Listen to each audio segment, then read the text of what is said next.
I thought we could begin with some questions. How do we perceive social reality? What is objectivity? And in this age of empire, how do we arrive at the truth? I thought I would start with small questions and then build up from there, The usual criticism made about objectivity is that it doesn't exist. We're not just passive receptors sponging up images and information. Perception involves selecting and omitting all the time. Right now, you're omitting certain thousands of stimuli, and you're hopefully focusing on a particular few. Perception involves organizing data into comprehensible forms. In a word, the act of perceiving is itself an act of editing. But the mental selectors we use to organize our perceptions are not mostly of our own creation. Much of our personal perception is not that personal. Rather, it's shaped by a variety of things outside ourselves, such as the dominant ideology, conventional social values, one's position in the social structure, which prefigures one's experiences and connections, and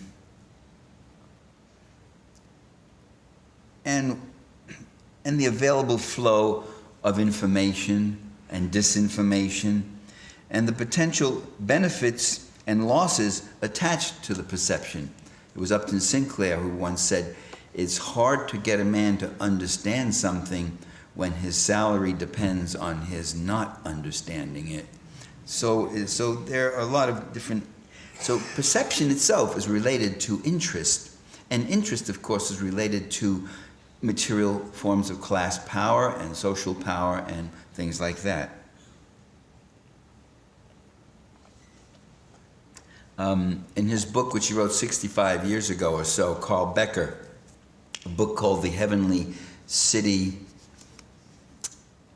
of the 18th Century Philosophers, 1932, he proposed the concept of a climate of opinion as determining certain things. He was one of the first to use that term, a climate of opinion. And he made an interesting point. He said, we always say so-and-so wrote a book and created these ideas in that time and all that, and just led the way and imposed these ideas on an age or something. He said, generally that's not true. He wouldn't have thought of writing the book if those ideas weren't in circulation already, and they weren't being argued by people, and he enters the fray and maybe gives it a little bit more refinement or something. But these things were already in the air. 40 years after Becker, you get Alvin Gouldner, sociologist, and he writes about the background assumptions, and he says, what determines whether we accept or reject something is not the evidence and the argument, it's how congruent the things come, the stimuli, this data, this information, these arguments, how congruent they are with the background assumptions we already make, the implicit things that are already there. Walter Lippmann called those the pictures in our heads, that we don't see things and then define them. We first define them and then see them according to the definition we put on it. Today, an analogous concept might be the dominant paradigm, which is a term that's used often. A paradigm is a philosophical or theoretical framework within which empirical hypotheses are drawn and tested and scientific theory is developed. Paradigm, in more popular or common parlance, has, within the last, 15, 20 years, has really just come to mean the mainstream ideology. I don't know if you have bumper stickers out here, and I live in the Bay Area in San Francisco, so you're going to see all sorts of bumper stickers, but one of them is subvert the dominant paradigm. A pretty esoteric bumper sticker when you think about it, but So there it is. It made it to bumper stickers. It has a certain currency.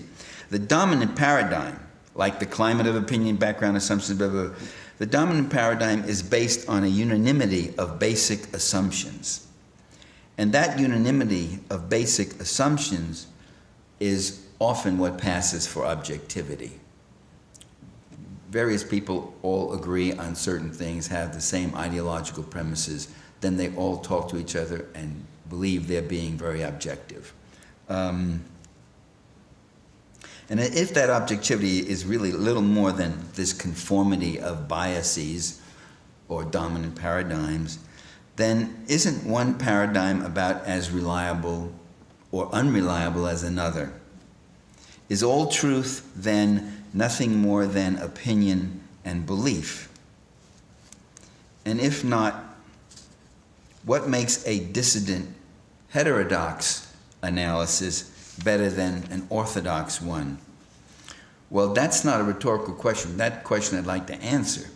First, radical views, dissident views that are outside the mainstream generally, but not always, but generally are more reliable than the dominant view because they're more regularly challenged and tested against evidence. They don't get a free ride down the mainstream. They're not supported by the unanimity of bias that passes for objectivity. They're not supported by the universe of discourse fabricated by the corporate media, for instance. Second, we can value an opinion by the functions it serves. This is all, by the way, bringing me up to the question of empire. I'll get to that in a few minutes. If you value an opinion by the function it serves, then the heterodox view has a special task. The heterodox, as opposed to the orthodox, the heterodox function is to contest the prevailing orthodoxy, to broaden the boundaries of debate, to wake people up, to unearth suppressed data. The function of orthodox opinion is just the opposite: to keep the parameters of discourse as narrow as possible, to dismiss evidence that ill-fits the dominant paradigm. So all opinions are really not of the same value. It depends on what they're being used for, what interests they serve. We've all observed that if something doesn't fit what people believe, what happens if something doesn't fit what people believe? You confront somebody with some information and they deeply believe something contrary. What do? They say, "Oh, I didn't realize that. You're right, and I will discard my beliefs now." Well, your laughter answers that question.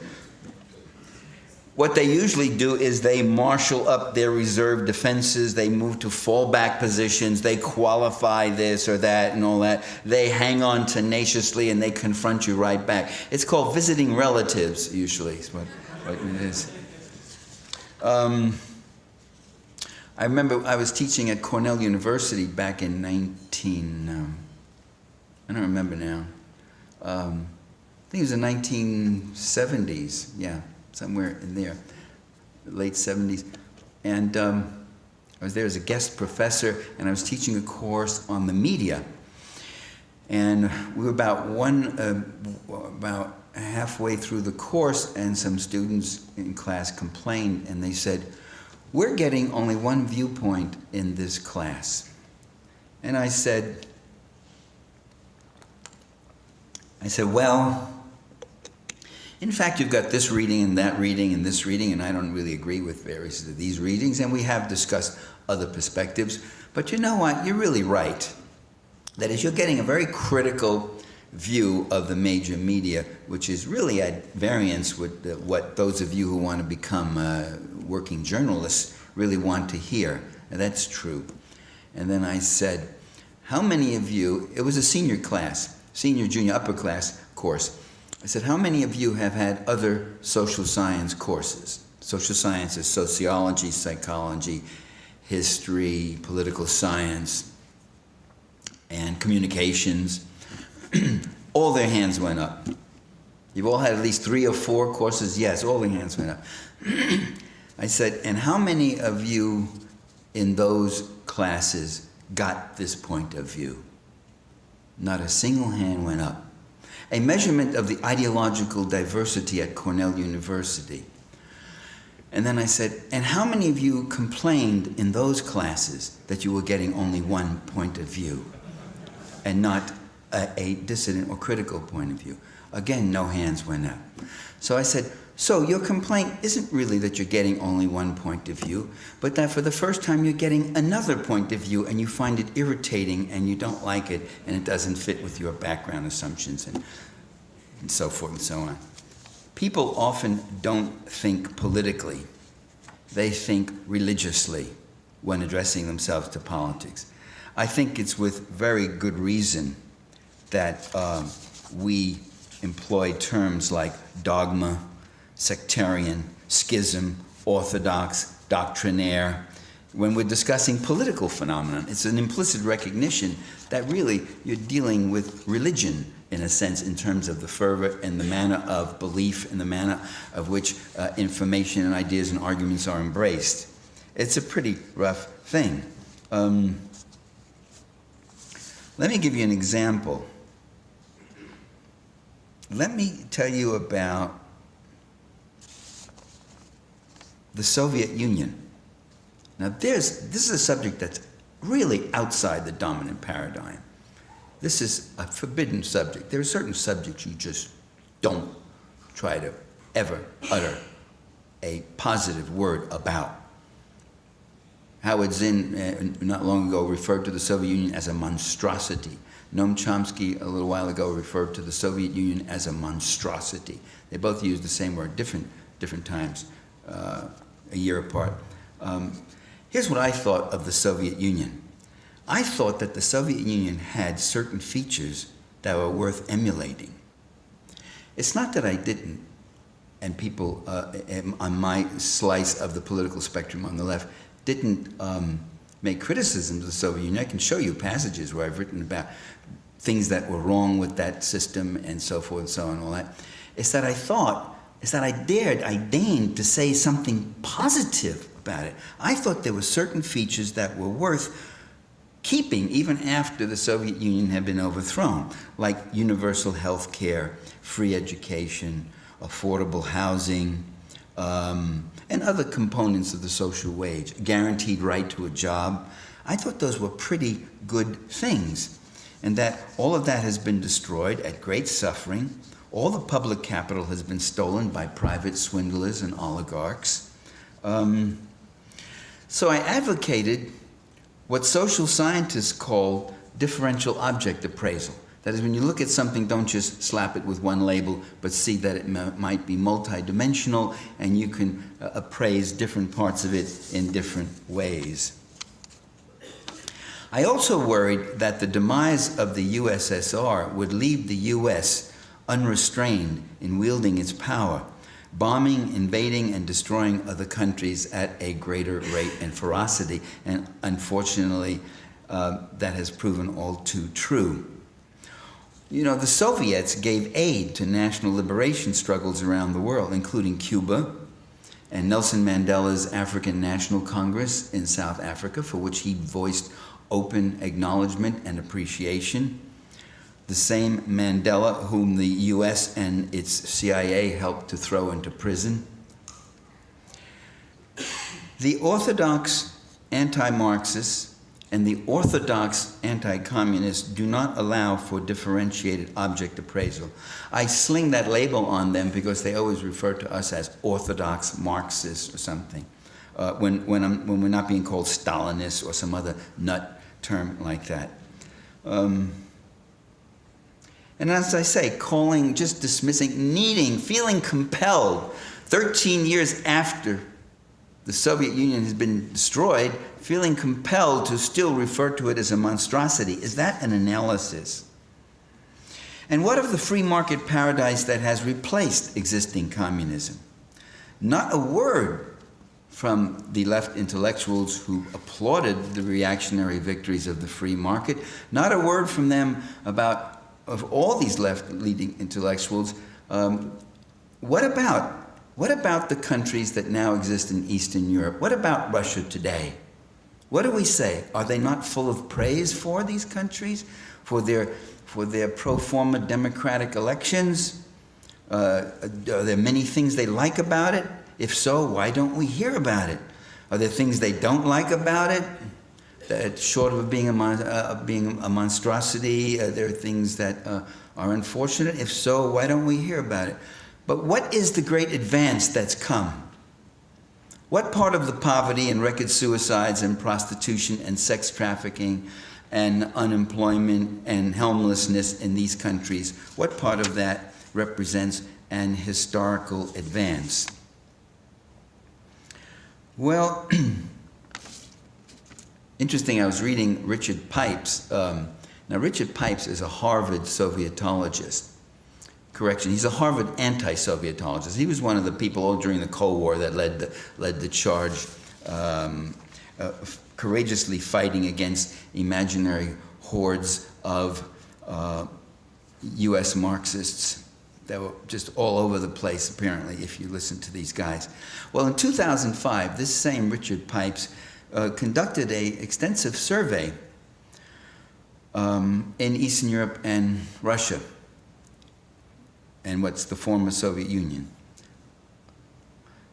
He found the following, much to his unhappiness and discomfort, but it's to his credit that he published the study. Maybe he couldn't suppress it, I don't know, but he did publish it. He found that the great majority of respondents were no longer in love with the capitalist paradise now that they're living in it. 74% regret the demise of the Soviet Union and believe life was better under communism. Yeah. Similar results in other ex-communist countries. By the way, the adversities that have afflicted these countries have been reported in the Western press over the last decade and a half or more, but with no explanation, relatively little commentary, relatively little analysis, except for the occasional fallback position of blaming the people's unhappiness not on their present-day free market existence, but on the long past socialism. So we hear that Russians are having a hard time learning self-reliance and individual initiative and the like, because for so many years they lived in this other kind of spoon-fed totalitarian system. It is hard. Individual initiative is hard when you lose your job and you're facing inflation and your pension is disappearing and the like. Although things are getting better more recently, differential object appraisal, oil prices are such that Putin has really, some of the pension funds, some of them being refurbished, and there is some growth in the economy and consumption and the like. When the orthodox view becomes so entrenched, evidence really becomes irrelevant. Let me give you another utterly taboo subject: the demonization of the Serbian people and their democratically elected president, Slobodan Milosevic. I think that was one of the really great propaganda achievements that took in many liberals and many progressives also. I wrote a book about it called To Kill a Nation, The Attack on Yugoslavia, if you're interested. You can find it on my website. These are people, many people on the left, who stood shoulder to shoulder with Bill Clinton and the White House and NATO and the CIA, bombing Yugoslavia into submission, shoulder to shoulder. Even Carla Del Ponte, the hanging judge handpicked to preside over the rigged kangaroo court in Geneva, which has no relation to the World Court, which just happens to be, opportunistically they put it in Geneva. Even she admitted last year that the prosecution had no evidence to support the charge of genocide against Milosevic and Serbia. Let me point out to you, I visited the country a few months after the war. The terrible toll on human life that was taken there, far more than the 3,000 the U.S. lost on 9/11. Much of the infrastructure destroyed. Let me point out also, though, that Serbia was the only republic that remained, and as far as I know still remains, multi-ethnic. It has not done ethnic cleansing. In Serbia, you have a substantial Albanian population, you have Bosnians, you have Montenegrins, you have even Croatians and the like.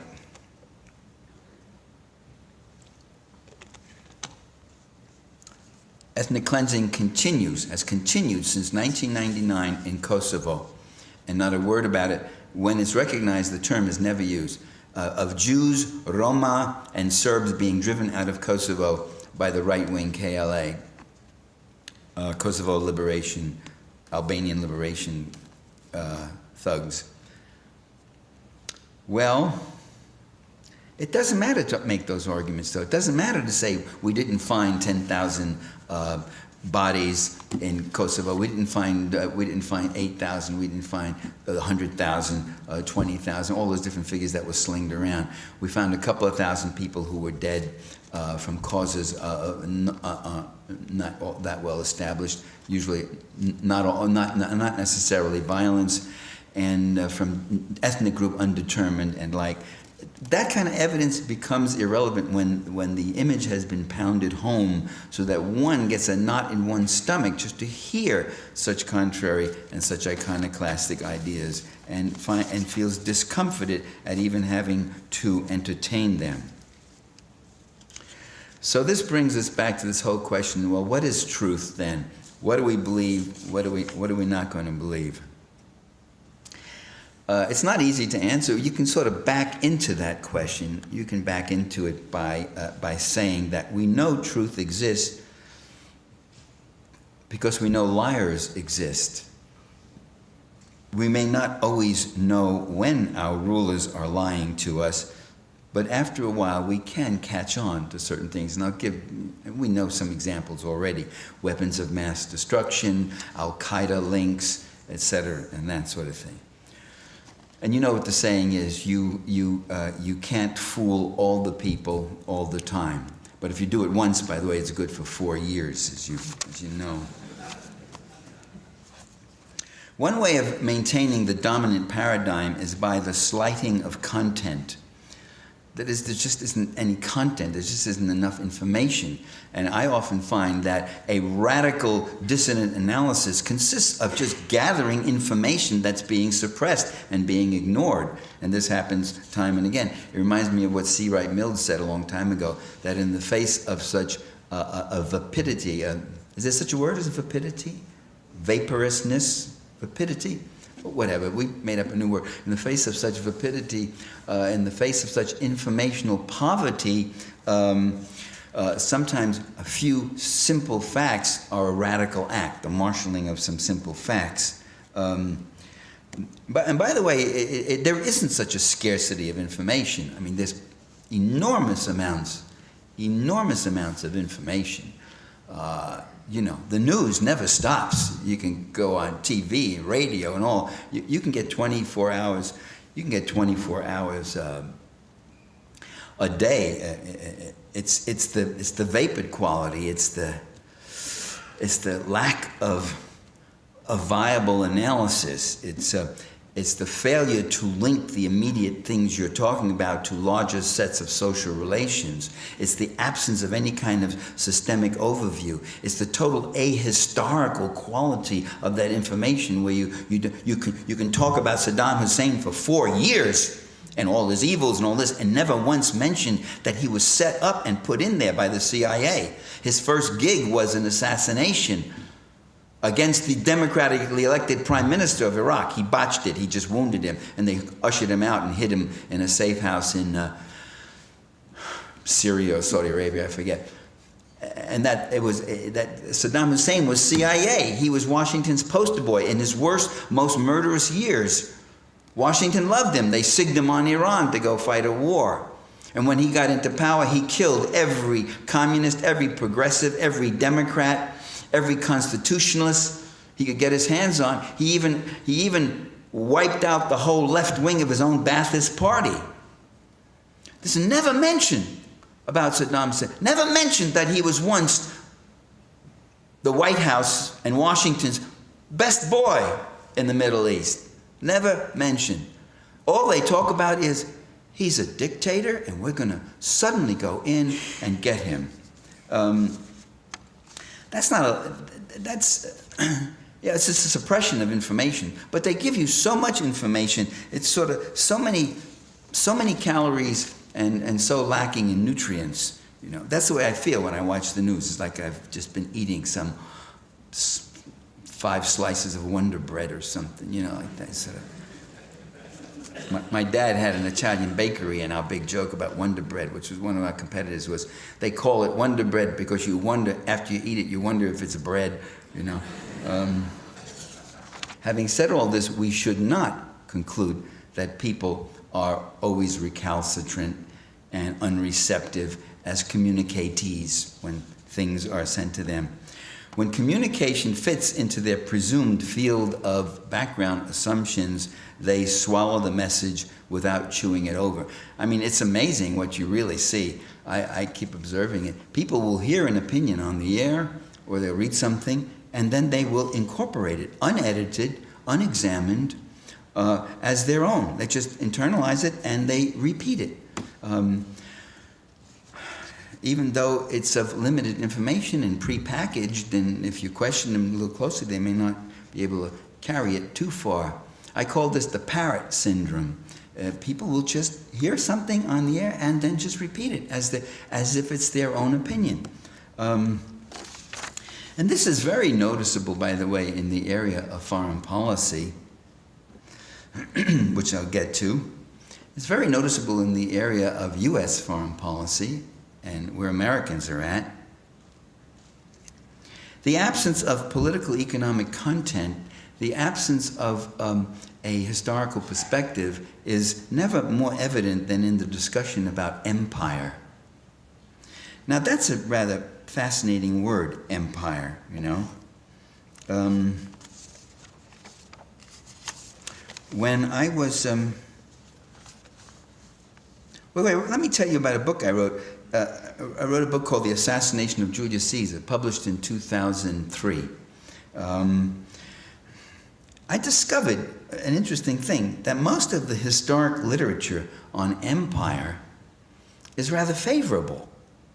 Whether people are writing about the Mongol Empire or the Roman Empire or various other empires, empires are seen as grand accomplishments, bringing stability and peace and dominion where before there had been just a lot of squabbling tribes. We even give empires peace names. I mean, the empires give themselves the peace names, and we accept these names. Pax Romana, Pax Britannica. There are even a couple of books written on Pax Americana. Critical, though, a little bit ironic. Empires are often seen as innocent, unintentional accretions. They just grow. They just happen to grow. They arise stochastically. Stochasticism is the theory that says that things happen randomly, by chance. Stuff just happens, you know. I used to hear in my younger days that the British Empire was put together in a fit of absent-mindedness. Anybody ever hear that phrase? Some of you are old enough to remember those phrases. British historian Cyril Robinson, and I quote him in the book I did, Assassination of Julius Caesar, because he says the same thing about the Roman Empire. He says, it was perhaps almost as true of Rome as of Great Britain. Robinson is a Brit, as you would guess, with a first name like Cyril. It was almost as true of Rome as of Great Britain that she acquired her world domination in a fit of absence of mind. Yeah, right. More recently, in 2003, 4 months after the U.S. invaded Iraq, and referring to the invasion of Iraq, The Economist, a conservative British publication, a lot of you know this magazine, The Economist, wrote as follows in an unsigned commentary. Empires are born in funny ways, and sometimes via the law of unintended consequences. They are born by accident. There you go. You know, I'm sorry, but empires are not innocent, absent-minded, accidental, unintentional, stochastic accretions. They are given force by purpose-driven rulers who consciously have to mobilize vast amounts of men and materials to conquer and plunder far-off places that are specifically targeted.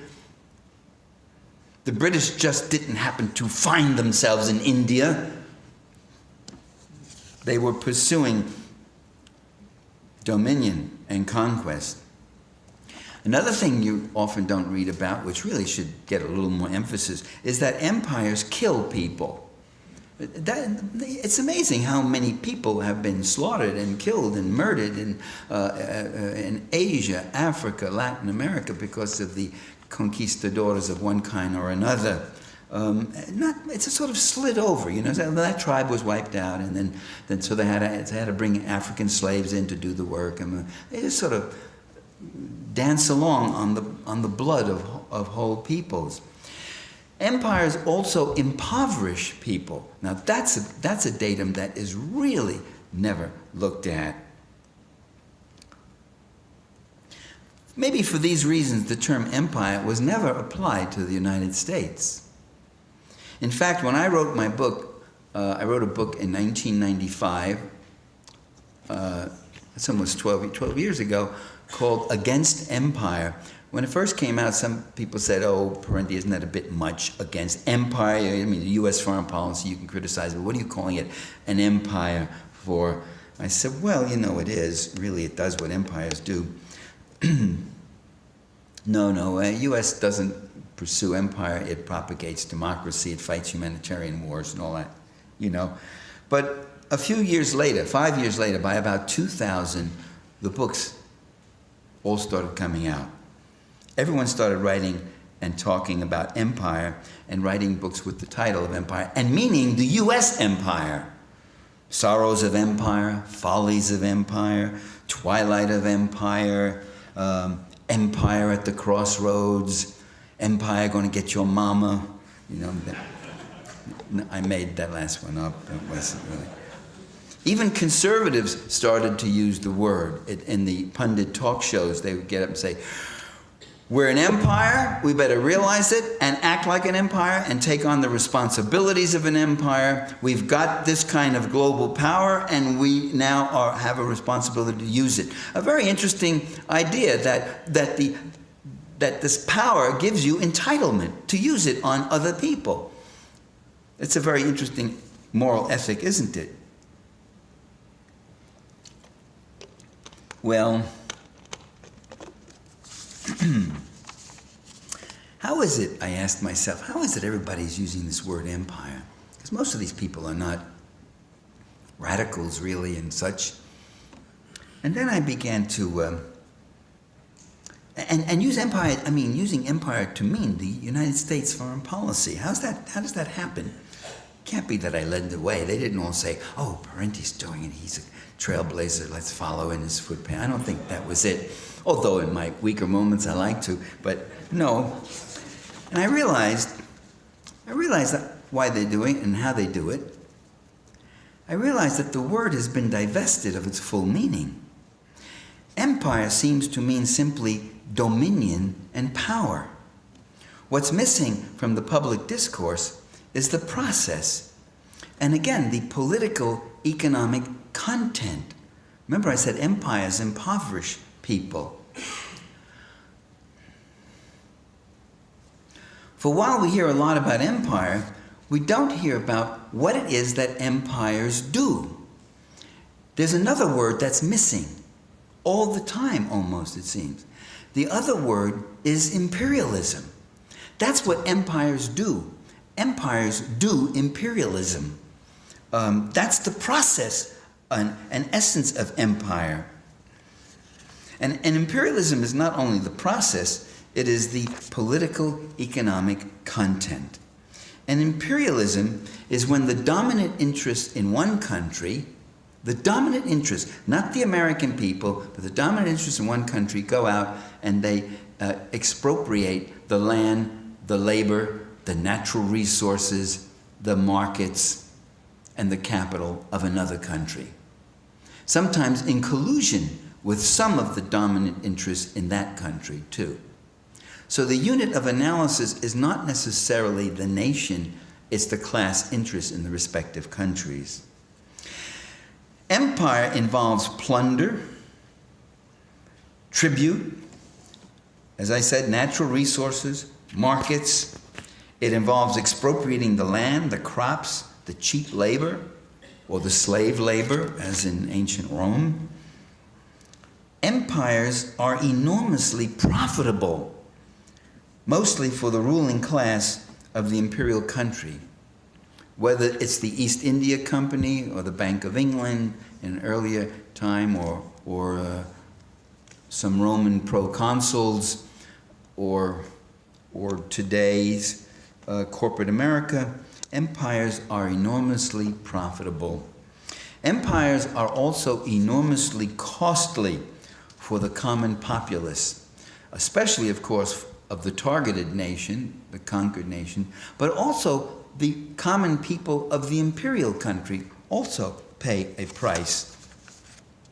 The empire feeds off of the republic's resources. The people pay the taxes and do without essentials so that the patricians can pursue their far-off plunder. The center is bled so that the perimeter can be ever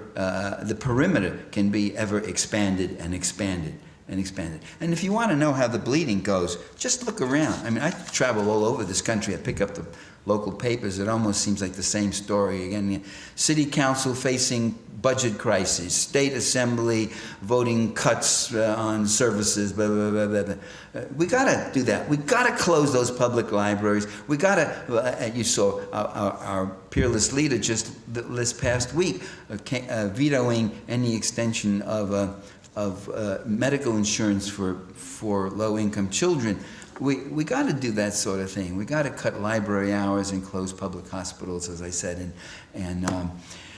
and leave bridges under-repaired and take your chances when your car goes down into the river and all that stuff. That kind of thing's got to happen because we really need that money for conquest. And that's where it's going. It's enormous. I mean, it's an enormous increase in military spending, over $500 billion every year. That, depending on how you want to calculate it, it's up to $700 billion if you want to count interest payments and veterans expenses and so forth and so on. It's enormous. Conservation programs are being cut. Medicare is under siege. Programs for disabled children are being cut. Well, why do these writers talk about empire without ever mentioning imperialism? Because they want to stay within the dominant paradigm. They prefer to make a liberal complaint rather than a radical analysis. They assume a community of interest between the plutocratic investors and the working people of the recipient countries when there is none. Consider the war in Iraq. Consider that the reasons given by the administration to justify the war, Al-Qaeda, weapons of mass destruction, Saddam Hussein was a mad dictator worse than Hitler who might threaten the whole world, and so forth. Consider that these things have all proven false. Does that really mean that the policy is imbecilic? Does that really mean that the people who are running this whole thing just aren't as smart as you and me? Is that what it means? Because our rulers try to mislead and confuse us, now they were consciously lying to us, consciously wanting us to think one thing about Iraq rather than something else. Were they just doing that out of malice or confusion? The fact that they want to mislead us and confuse us does not necessarily mean that they are misled and confused. It doesn't necessarily mean that at all. It could mean that they're manipulating us for other reasons. The war in Iraq is not a stupid blunder.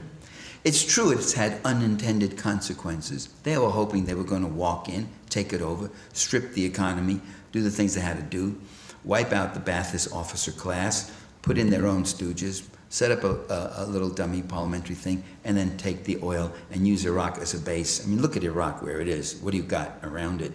My God, you got Saudi Arabia, Iran, Turkey, Syria, Kuwait, so forth. Lebanon. It's right there in the hub. You get that, you've got a grip. So it's not a stupid blunder. It's not a well-intentioned undertaking that went awry. Iraq has been very good for a number of very powerful interests. It served notice to the Middle East and the world that countries that chart an independent, self-defining, self-developing course risk being destroyed. I gave you that scenario before. Let me explain why that shift came. That Saddam Hussein was Washington's poster boy, and then suddenly he's Washington's latest demonized leader by 2002. Or earlier, really. The old man, George Bush Sr., was already demonizing him. What was the change that came about back in when was that? When was the first Gulf War? 91, yeah. I was going to say 91, 92. Saddam Hussein just turned out not to be a good comprador leader. He was not the kind of leader that imperialism expects. And that kind of leader is one who sits there and opens up the door and says, come on in, boys, it's all yours. The land, the labor, the resources, if the workers get out of line, I'll crack their heads. With the army you've helped build up and advise me with. Just make sure I get my cut, my brother Jose gets his cut, or my brother Abdul, depending what part of the world we're in. He turned out not to do that. He was a self-defining. And that is now who's being targeted. Any country that tries to use the land, the labor, the natural resources, and the markets of that country in a different way, outside of this global system of free market expropriation. Any country that does that, whether it be Libya or Yugoslavia or Iraq, will be targeted and demonized as an enemy country. And Saddam Hussein kept a 100% publicly owned economy. Donald Rumsfeld made a very interesting and very revealing statement, I thought. He said, it's a Stalinist economy. I chuckled at the use of the term. It's completely state-run and owned. He was training cadres of engineers. He was putting in educational programs. He'd done these various things, along with a lot of corruption and a lot of brutality. But this explains why he was Washington's friend when he was his most murderous and torturous, and now suddenly he was Washington's enemy. He was charting a independent, self-developing, self-defining course. So he was put on, and all of the Middle East was put on notice, just as the invasion of Grenada put all the Caribbean on notice. If you go your own way, this is what's going to happen. The Marines are coming down on your neck. And so that is part of the very central core of empire building and U.S. foreign policy for many generations. That is to help do whatever we can to make the world safe for the free market global empire. 100 companies made billions of dollars in government contracts. There's 113 billion barrels of quality crude oil, estimated worth $10 trillion. Oil concessions that Saddam had made with Russia, China, Italy, Malaysia, France, all of these concessions have been canceled, and now they've been given exclusively to U.S. and British contractors, if ever they can pacify the country and get it out.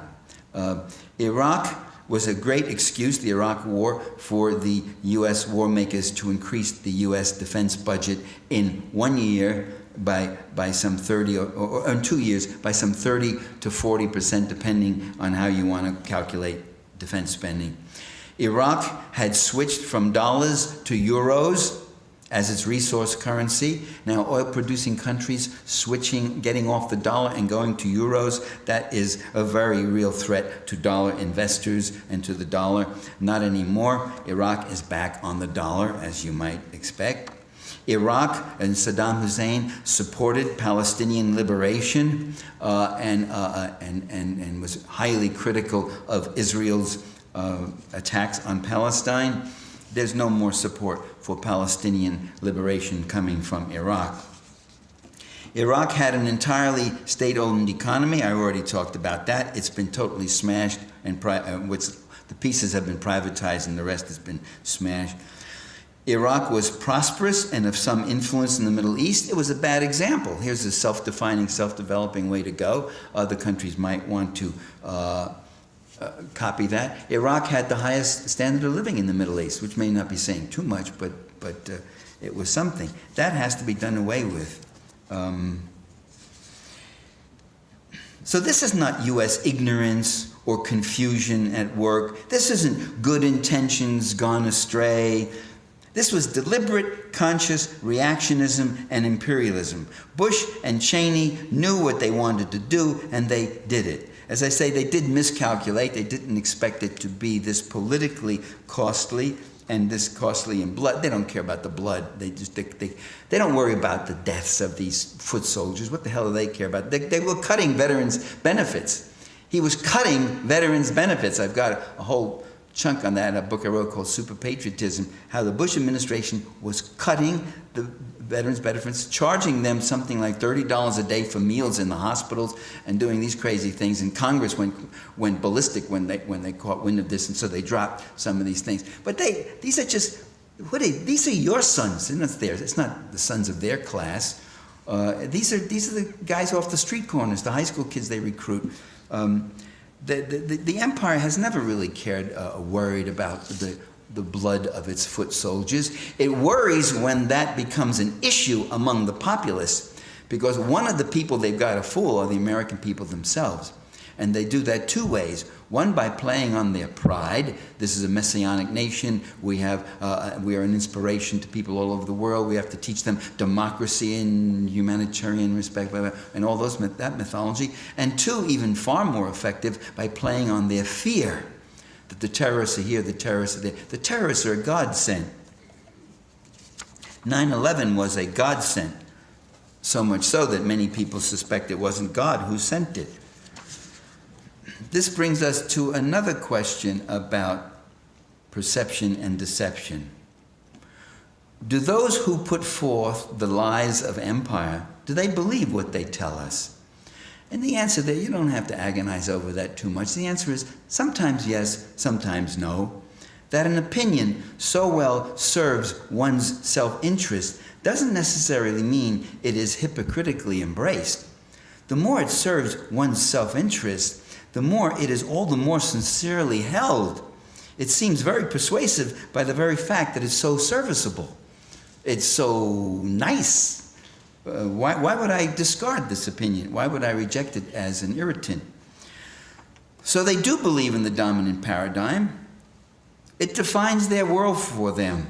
It assures them of their self-worth, that they have rightful access and possession of all their wrongfully acquired principles and privileges and wealth.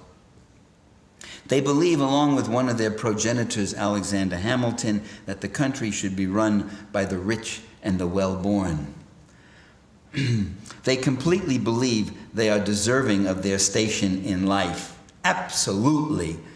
As was said about George Bush Sr. George Bush Sr., they said he was born on third base and he grew up all the while thinking he had hit a triple, you know. Not many baseball fans here, so I guess that doesn't click.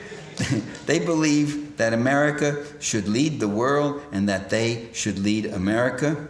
They believe the poor are the authors of their own poverty and they more or less deserve what they get in life. And the working class are a troublesome lot who need to be reined in along with the middle class, both of whom have to ratchet down their standard of living a lot more, learn to work a lot harder so that those at the top can get what they properly deserve, which they believe they do deserve.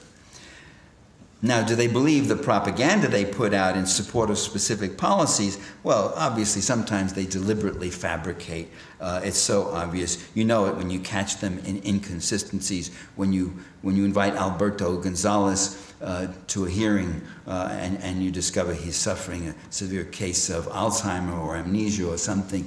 You know that, of course, they lie, and they know they're caught in lies, and they squirm in those lies sometimes. You see, much of the time, truth is not even a consideration with our policymakers. It's not what's true. It's very much more like the advertising world. There's no truth in the advertising world. In advertising, the prime consideration is this ad going to sell the product or isn't it? If it doesn't sell the product, then it's canceled. If it sells the product, then it's true. I mean, the approach to truth is purely instrumental. Can we use this or not use it? And is the message effective? Is it getting across? If it is, then it's true. Take the propaganda line, cut and run and stay the course.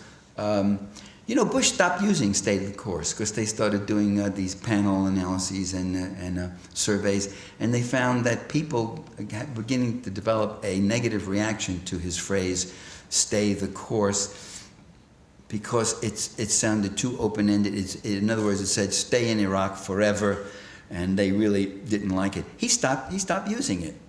Now, is he being sincere, insincere, truthful? Those questions are irrelevant. He's being purely instrumental. He's doing what he has to do. And by the way, don't think for a moment that these leaders don't care what you think. That's all they care about. They're constantly concerned about that. They're constantly bombarding and manipulating and testing and checking and following up and getting the feedback and then adjusting and hitting you with some new image and such. So when they put out a particular line, the question, do they believe it themselves or don't they? My suggestion is that's not even a question in their minds, so why should it be a question in yours? Do they believe in their own virtue? I've already answered that. Yes, capital Y. Yes, do they believe in their own virtue? All people, parties, national leaders believe in their own virtue. It's only in movies where the villain gets a terrible feeling of conscience. And, Javert in Les Miserables is so strung out by being treated so good, and he's been so rotten, he throws himself off a bridge. Yeah, right. No, he doesn't. He would have killed Jean Valjean the next minute and laughing. He said, you stupid thing, why did you let me go? At least that's the way they behave in the real world for the most part, with some rare exceptions. All people, all parties, all national leaders, all nations believe in their own virtue.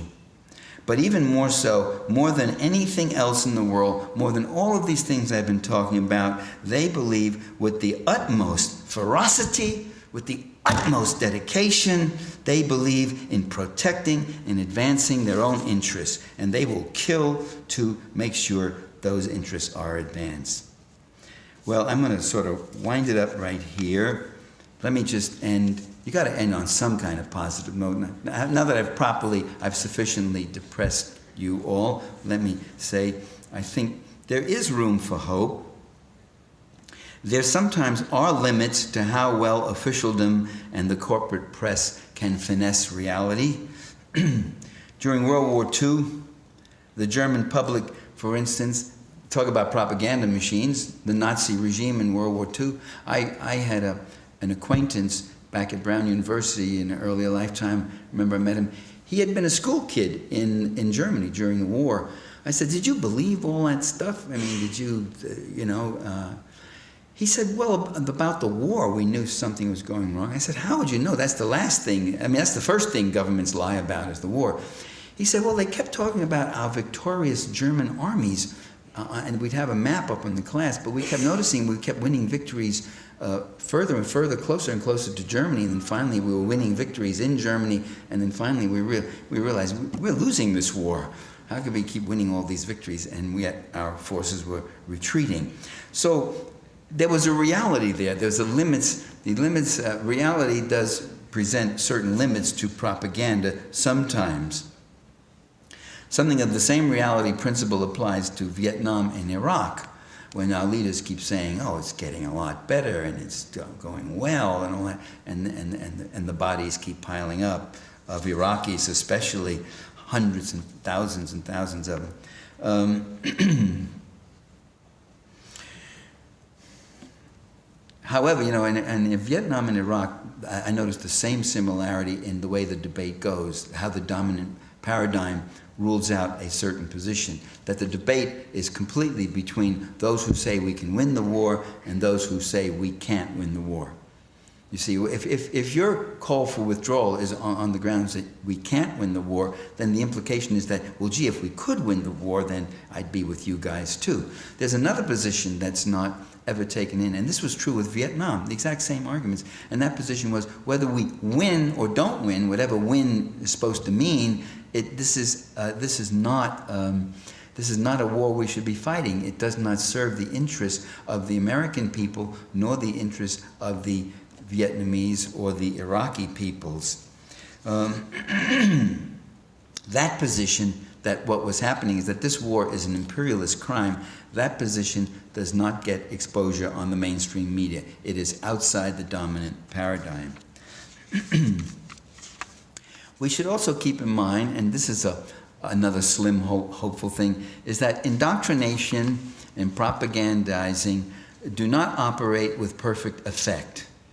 In the face of all monopolistic ideological manipulation, some people still develop a skepticism toward the official ideology. Reality is a problem for the ruling class, not for us. Reality is their problem. It has to be constantly finessed. It has to be constantly misrepresented, because reality is radical. You see, reality is radical. It's not us. When we say that millions of Americans don't have health insurance, that's not our ideology that we're kind of making an argument or fabricating. That's reality. They've got to then finesse it and say something about it and say, well, we don't want government running your lives and this and that. When we say that the other millions, the other 70% who do have health insurance are getting screwed over because the medical insurance companies are ripping off and refusing to pay and all that sort of thing. Michael Moore just did a very good movie on that. You should all go see. That's not something we say that just comes from our left or radical or liberal or Marxist or whatever label someone wants to give you from our analysis, right? That's reality. And they're the ones who have to say something about it. And when Bush gets up and says, we got the best health system in the world, we got the best health system. For him, yeah, he's got the best health system in the world, you can be sure. And it's all socialistic. He's on socialized medicine, Bush is, and he finds it perfect. He hasn't rejected it. He hasn't gotten up and said, I reject this socialized medicine. I reject having to report to Reed Hospital. I reject all of this stuff. I reject all these army of doctors who come to give me every single thing. I want to pay for my own private insurance, my own private medical care. He hasn't done that. He accepts his socialism. It's interesting. He just doesn't want us to have any socialism. So when reality is radical, there's a limit to how many lies people can swallow about the false realities they're experiencing. So along with institutional stability, we have popular ferment and popular innovation. Along with ruling class coercion, we have mass resistance and skepticism. All social institutions of capitalist society have a dichotomous tension in them. They must sustain the few while appearing to serve the many. Whether it's the media, whether it's universities, whether it's the law or whatever else, they are always supposedly serving. They are serving the few, but they must give an appearance to sustain or help the many, and to do that, they sometimes must make concessions.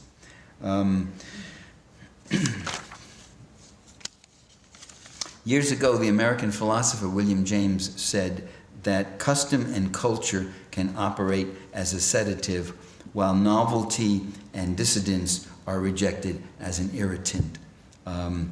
Yet I would argue that after a while, sedatives can become suffocating and irritants can enliven. People sometimes hunger for the discomforting perspective that gives them a more meaningful or new explanation. By becoming aware of this, we have a better chance of moving against the tide, a better chance of resisting the deadening hand of fundamentalist free market plutocracy and exposing the dominant paradigm for the suffocating, dirty little box that it is. Thank you very much.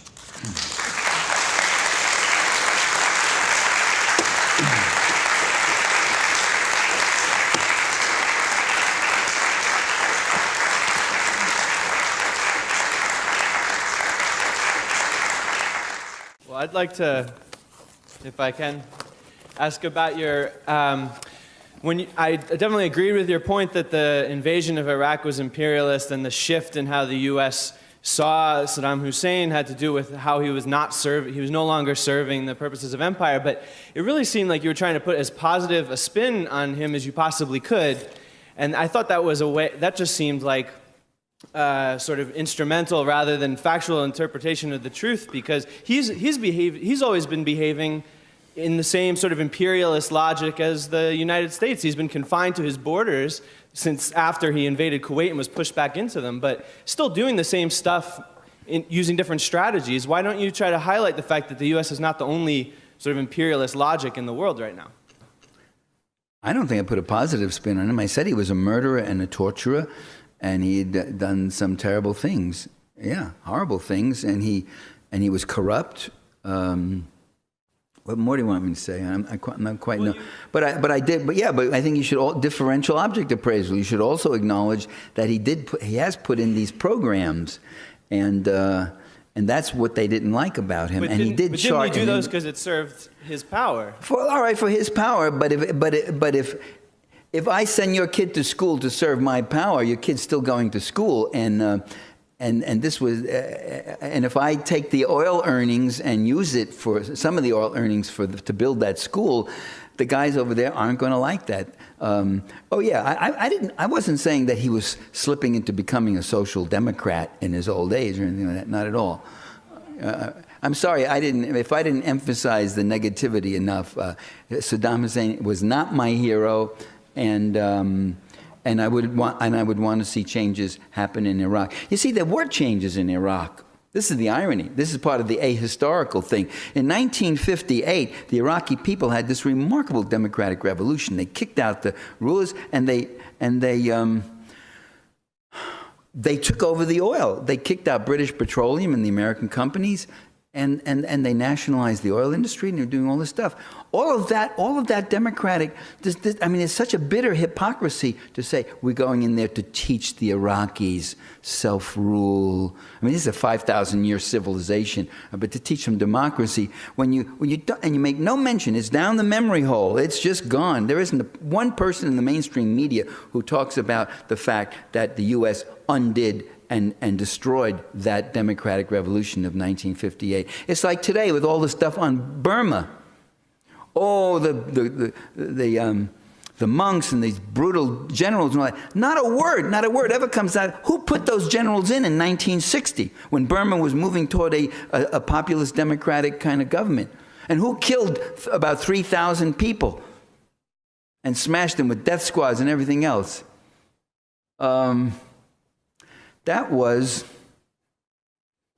It's down the memory hole. You don't get it. It's ahistorical.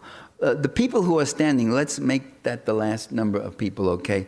And then my question is, was there ever a time in American history, maybe going back to the days of Norman Thomas, who gave us Social Security, was there ever a real political dialogue in the media?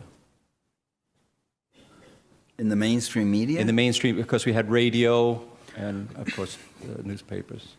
No. You had Upton Sinclair. Who am I thinking of? The other one who wrote the Brass Check. He's gone. All right.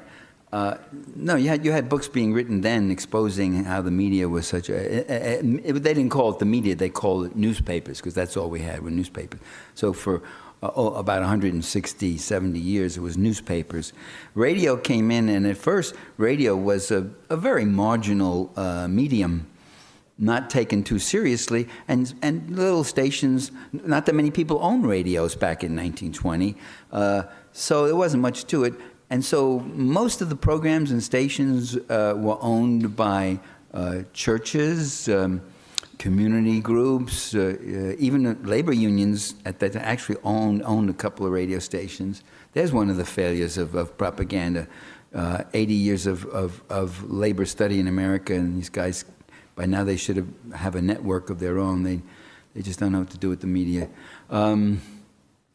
And then after a while, when people started, when big business in America started realizing, hey, people are buying radios. You can get into every single home. You no longer have to ring the doorbell and try to get your foot in the door. You can get into 50,000 homes in this particular area on one radio station.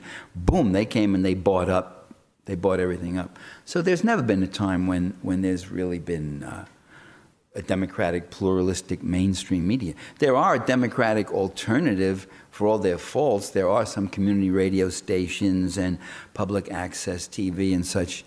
Now we have some things on the internet and that you can see and watch, which are outside the mainstream. Yes. Earlier you spoke about the mainstream media.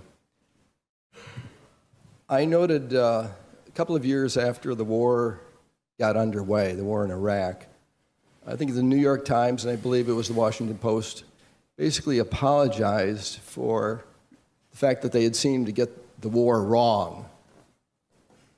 My thought on listening carefully is not that they got things wrong, but they really have been supporters, co-supporters of the war from the very beginning. And when they can no longer deny the thing they, quote, got wrong, they say, oh, we got it wrong. Yeah, absolutely. Yeah, I think that's true.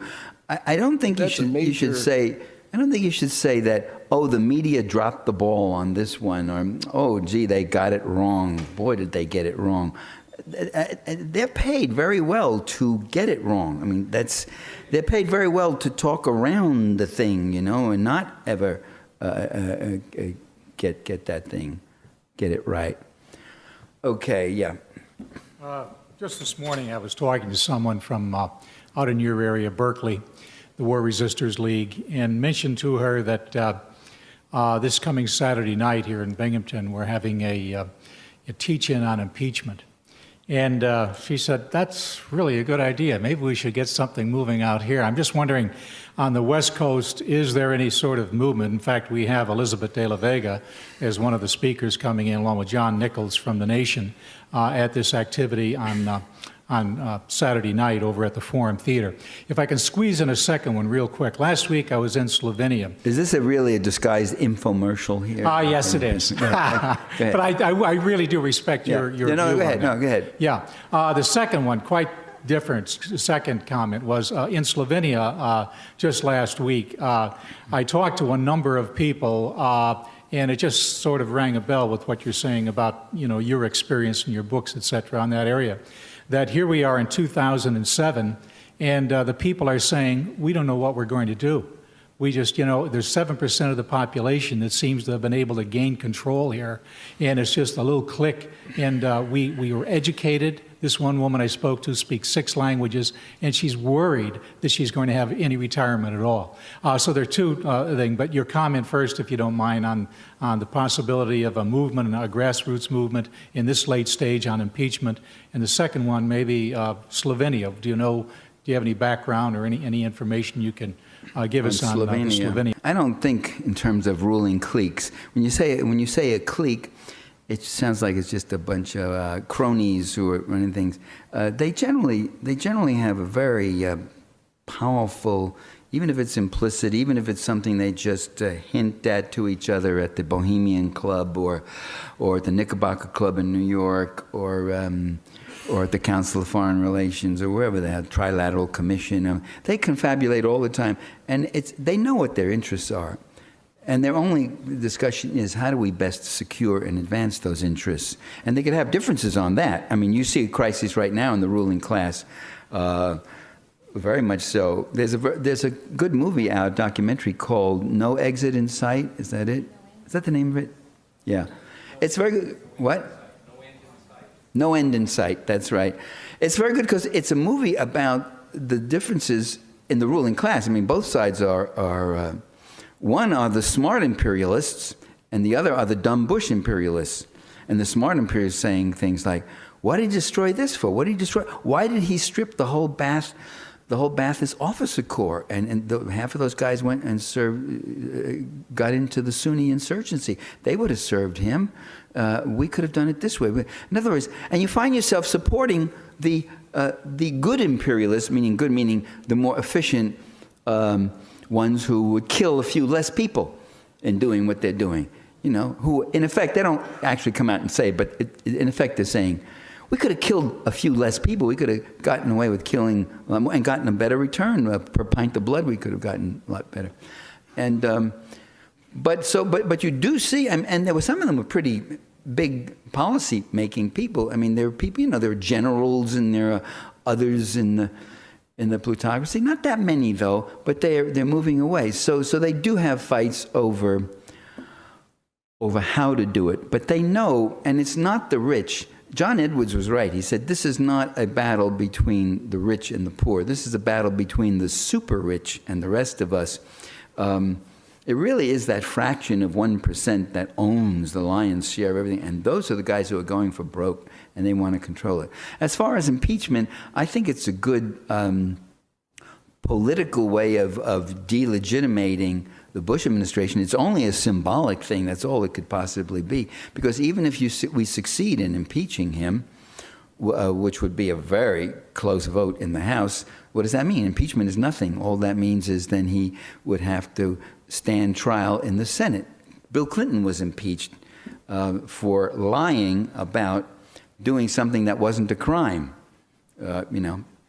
dallying with an intern.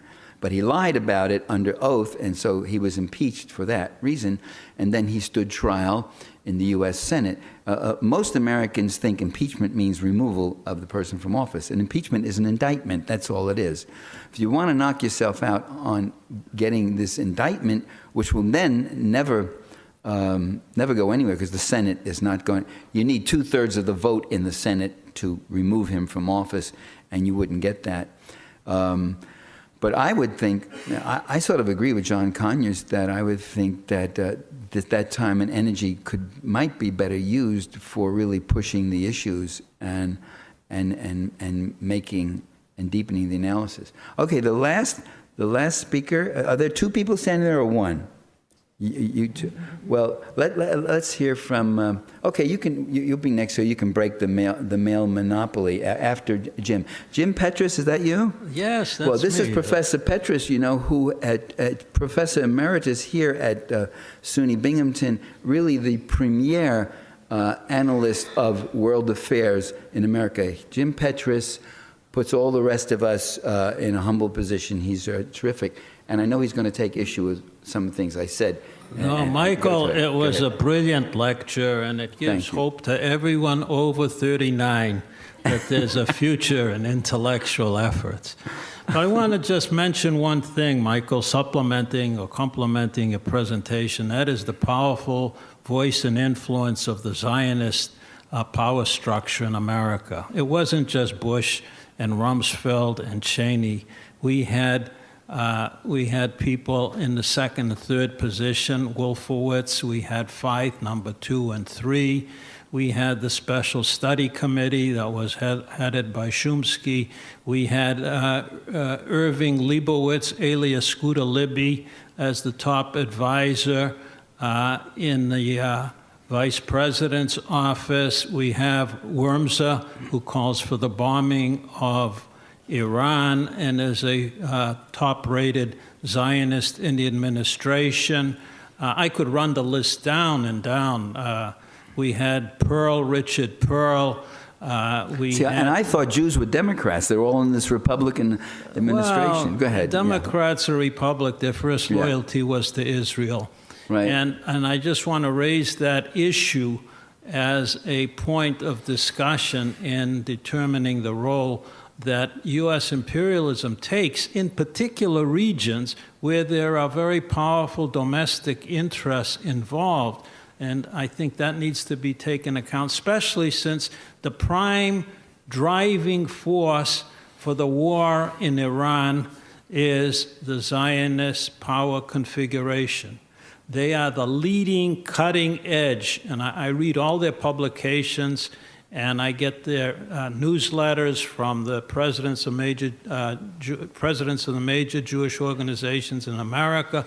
Every single issue, 5 days a week, throughout the year, they have at least 5 or 6 articles calling for war with Iran, sanctions against Iran, etc. And I think this is very dangerous, especially when they're repressing dissidents. I call your attention to Bishop Tutu's meeting being canceled in a small liberal arts college because the Zionist Organization of America pressured the president of Catholic University and told him that Tutu, for criticizing Israel, is an anti-Semite. And the Jewish sensibilities would be offended if the Nobel Prize winner spoke. And I think it's time we stood up to the Israel lobby and all their apologists. We got to show some courage and integrity on their role in repressing our democratic rights here in America.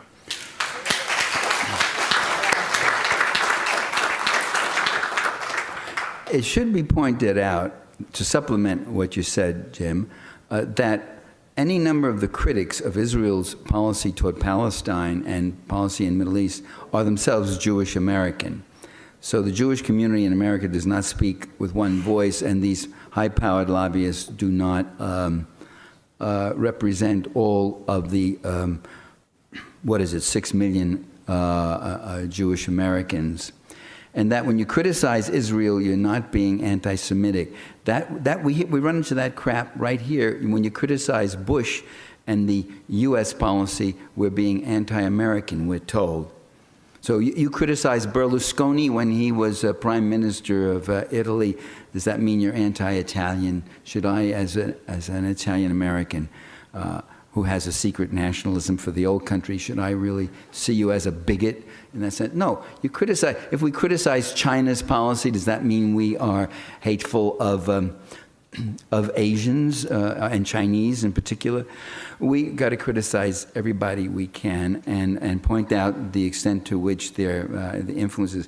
Generally speaking, and that's why it's a touchy thing, generally speaking, someone's ethnic background is immaterial. It's one of the least important things. It's where he stands and what he's doing. In this case, though, it does seem that there is this attachment to Israel, and there is a premier loyalty. So in that sense, it is a factor that's worth looking at.